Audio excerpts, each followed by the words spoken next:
Sa gitna ka. Pag wala kang stop sign, right of way natin. Sila meron. So they will wait. No, diretso. Right of way mo eh. O, signal sa kaliwa. Pwede, nakastop. Ayun yung sinasabi ko. Pagkakaliwa ka, you have to stop. O, grabe sa break. Mamaya ka na dyan. Pagkakanan ka, pwede kang kumanan sa red. Basta walang parating. Tsaka walang sign. Okay. Kaliwa, bilisan mo. Parating yan truck. Nandahan naman, be. Signal ulit. Okay, apat eh. Minor ng konti. Kasi liliko. Okay, go, liko.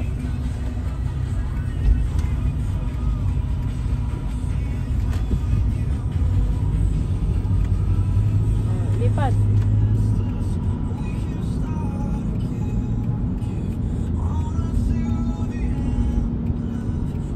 Yung braking mo ang ano, dahan-dahan ng brake pala. Upo ko lang. Pag ganyan nakalayo, mag-let go ka na ng gas. Hindi pa nagagamay yung... Malapit ka yata kasi. Hindi, sakto lang ito. Dali mo, bubusin na kita. Ang gago. Pagalay.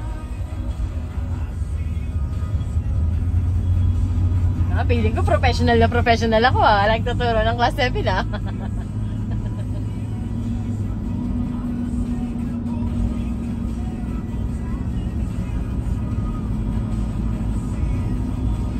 Siguro nandun na sa Ace na una pa sa akin. Saan? Bahay, tumatawag. May ang konti. Tawagan ko.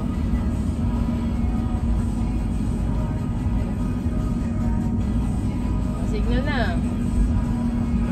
Wala pang 10 meters eh. Mag-aral ka ng ano, slow down. Sabi siya. Mag-aral ka ng smooth, braking. Kasi yung braking mo, pag winter, dadaos-dos ka nun. Sige, diretso. Dadaos-dos ka nun, pag ganon. Yung sudden brake.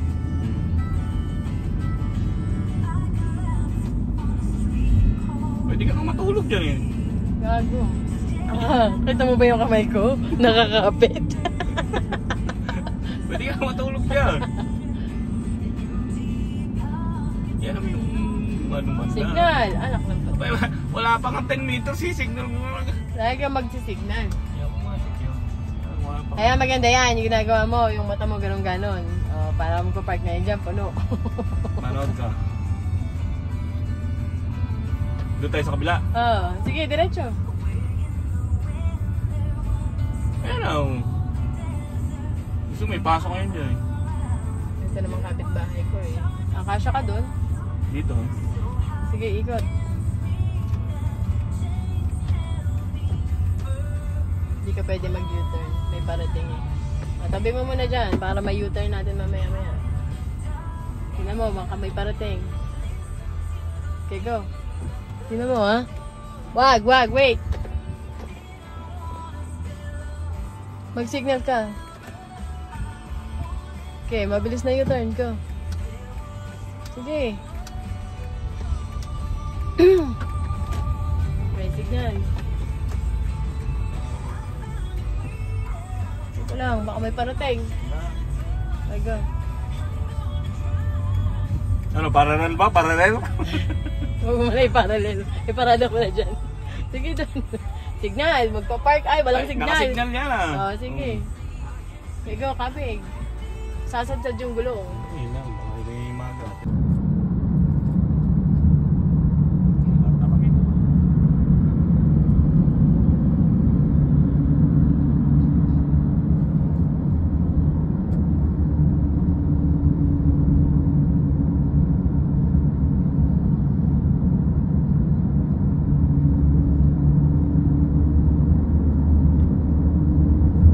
Okay.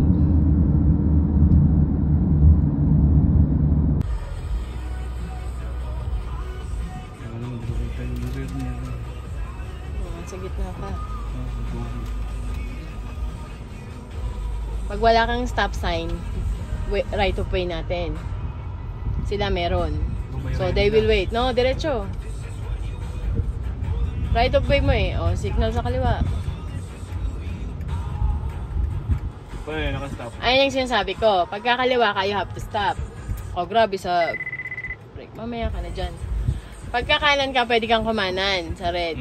Basta walang parating. Tsaka walang sign. Okay. Kaliwa, bilisan mo. Parating yan truck. Dahan naman, Bek. Signal ulit. Kaya apat eh. Minor ng konti. Kasi liliko. Okay, go. Liko.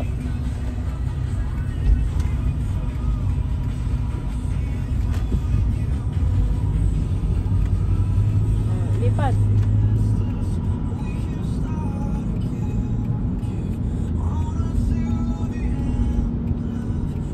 Yung braking mo ang ano, dahan-dahan ng brake pala. Upo ko lang. Pag ganyan nakalayo, mag-let go ka na ng gas. Hindi pa nagagamay yung...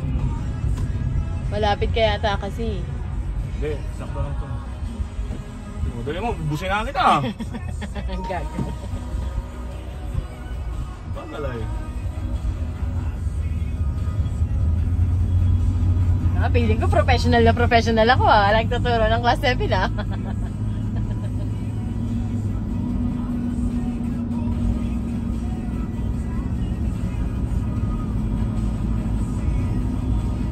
Siguro nandun na sa Ace na una pa sa akin. Saan? Bahay, tumatawag. May ang konti. Tawagan ko.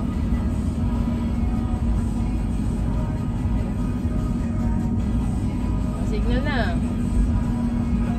Wala pang 10 meters eh. Mag-aral ka ng ano, slow down. Sabi siya.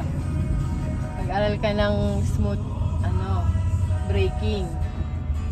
Kasi yung braking mo, pag winter, dadaos-dos ka nun. Sige, diretso. Dadaos-dos ka nun, pag ganon. Yung sudden brake.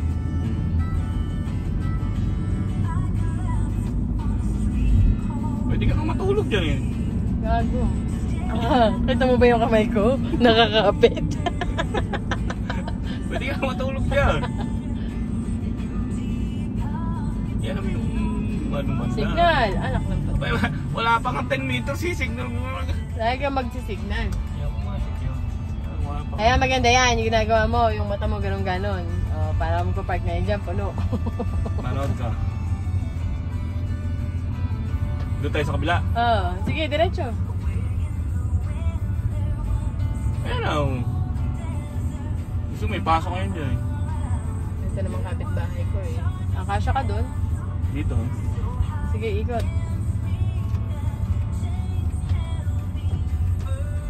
Hindi ka pwede mag-U-turn. May parating eh.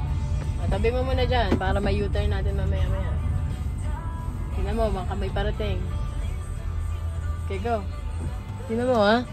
Wag, wait. Mag-signal ka. Okay, mabilis na U-turn ko. Sige. May signal. Ito lang, baka may parating. Okay, go. Ano, parallel ba? Parallel? Huwag mo na iparallel. Iparada ko na dyan. Sige doon. Signal, magpa-park. Ay, walang signal. Nakasignal yan ah. Sige. Okay, go, kabig. Sasadsad yung gulong. Ayun lang, baka hindi magat.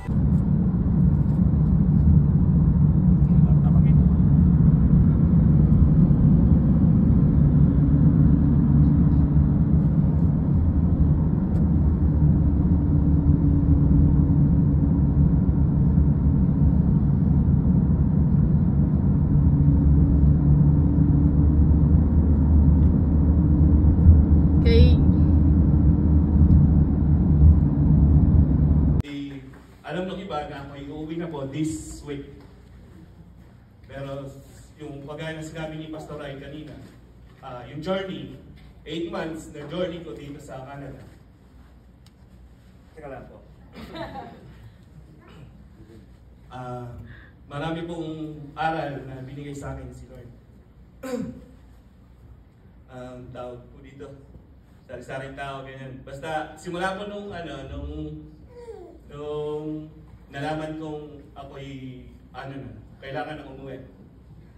Tinanggap ko po siya eh. Kasi, nag-uusap kami ni Lord lagi na hindi ako nag-pray na, Lord, i-approve mo ko, Lord, i-disapprove mo ko. Basta, ang lagi ko lang dasal sa Kanya, Lord, alam mo, kilala mo ko, kaya sa kilala ko yung sarili ko. Lord, ikaw yung nakakakita ng hinaharap at ako'y hindi. Ang tanging hiling ko lang kung saan ako magiging masaya, saan ako magiging ligtas, kami ng pamilya ko, yun lang po ang ipagkaloob mo. Hindi po ako maghahangad ng kung ano. Actually, tinanggap ko po talaga siya. Kaya lang,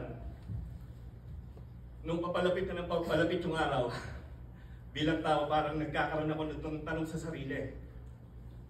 Sabi ko, ano ba yung 8 months na journey ko dito? Ano ba? Am I a failure? Isang malaking failure lang ba ako? Disappointment.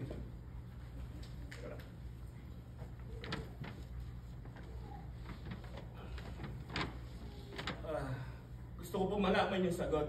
I-ano po sana sa mga malalapit kong kaibigan, kapatid.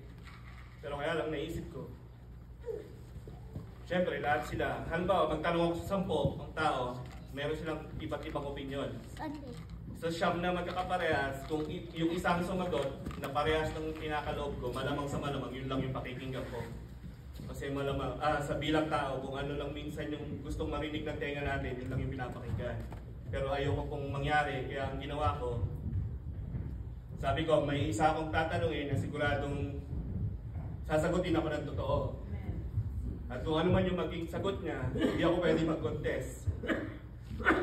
Hindi po ako, Bible genius. At alam ko marami pa rin akong pwedeng matutunan sa Bible. Kaya ang ginawa ko, tinanong ko si kumparing Google. At tinuro po ako ni kumparing Google kay Lord. At ang sagot sa akin ni Lord, kaya po tinatanong ko sa kanya yung kung failure nga po ba ako, at ang sagot niya, Proverbs 19:21. Many are the plans in a person's heart, but it is the Lord's purpose that prevails. Kaya po pala sabi ko, kahit anong plano ko, actually yung pangarap ko dito hindi lang para sa akin, para rin sana sa mga kapatid kong iba. Na magsama-sama na lang kami rito magkakapatid. Kaya lang, may ibang plan po, Lord. Hindi lang, ang sakit po sa dibdib eh. Tapos yun po, pag after nun, at the very moment po na sinagot niya sa akin yun, lahat po nung bigat ko sa dibdib, tsaka yung agam-agam sa pag-iisip, nawala po lahat. Nawala po lahat. Sabi ko, Lord, salamat. Sabi ko, makakauwi na ako ng walang regrets, walang kahit anong agam-agam. Tapos gusto ko lang i-share din po na yung isang napanood ko na sometimes when we get what we want, it is God's direction. But sometimes if we don't get what we want, it is God's protection. Yun lang po sana gusto kong i-share para rin po sa mga paparating at sa mga bagong dito na lumalaban din para sa pangarap. Yun na po, amen. Amen.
going home.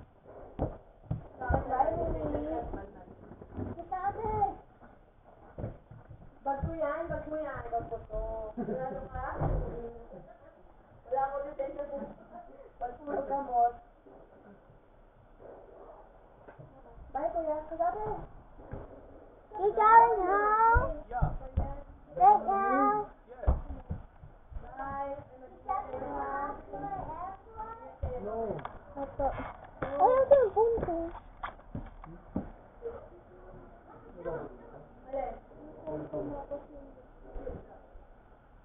Wala ba sa may table? Bye.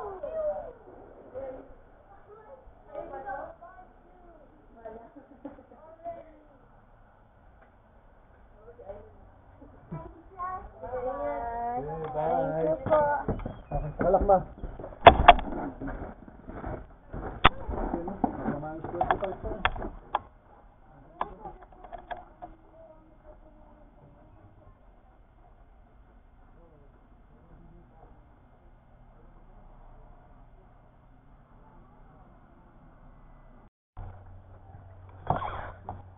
Here. He's gonna be next year. Yeah, I'm not.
What a journey.